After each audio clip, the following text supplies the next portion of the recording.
साथियों नमस्कार। आज हम लोग एक नई विषय सीखने जा रहे हैं। बड़ा ही आपके लिए रोचक और ज्ञानवर्धक है। इसे आप लोग ध्यान से देखें। करण निकालने की विधि। आप जानते हैं कि पंचांग में करण दिया हुआ रहता है। पंचांग जो है 5 अंगों में एक करण का बहुत ही महत्व है। आज कौन करण है, उसको कैसे निकालेंगे, कैसे समझेंगे, उसको समझने का सबसे आसान विधि आप मात्र 2-4 मिनट में समझ जाएंगे। यहाँ देखिए, करण निकालने की विधि जो है यहाँ स्पष्ट है। नियम है, शुक्ल पक्ष की प्रतिपदा से गत तिथि को दूना करें।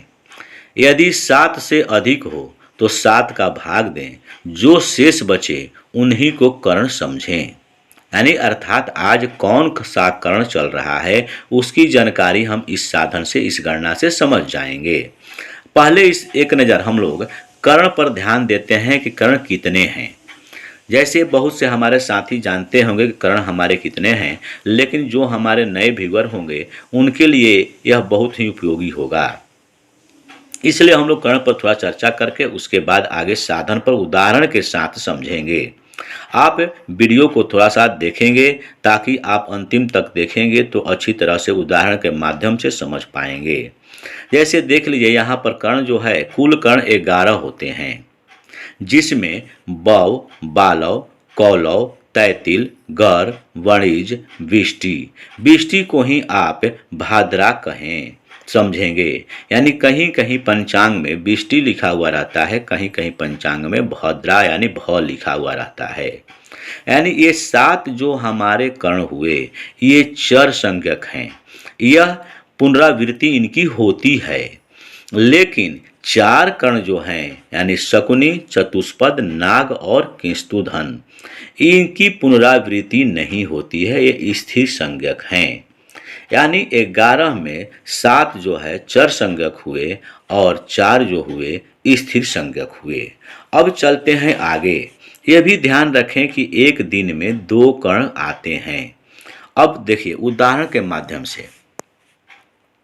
यहाँ देखिए एक उदाहरण है, किसी कृष्ण पक्ष की द्वितीया के पहले या दूसरे दल की, यानी पहले कर्ण और दूसरे कर्ण की स्थिति जानना हो तो हमें क्या करना चाहिए।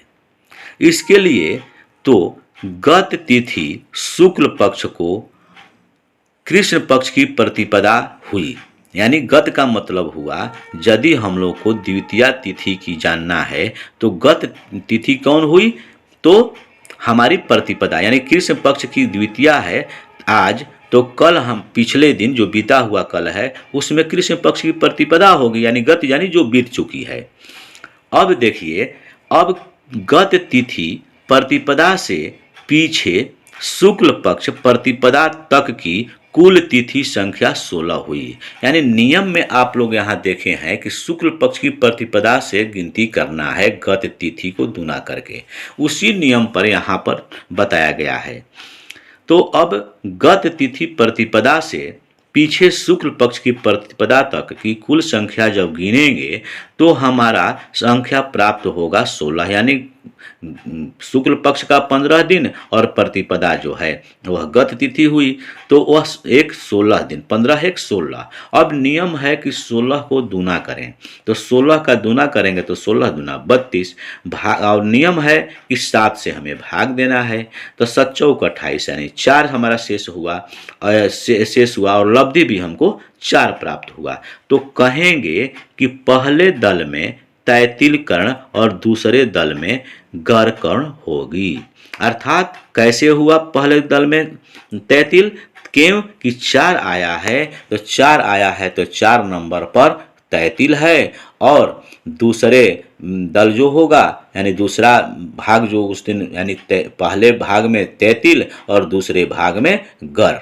दल का मतलब आप नहीं समझ रहे होंगे, तो पहले तैतिल आएगा सुबह में और शाम के वह गर आएगा। इस प्रकार हम लोग समझ गए कि हम कर्ण कैसे निकालते हैं, इसकी सरल विधि क्या है।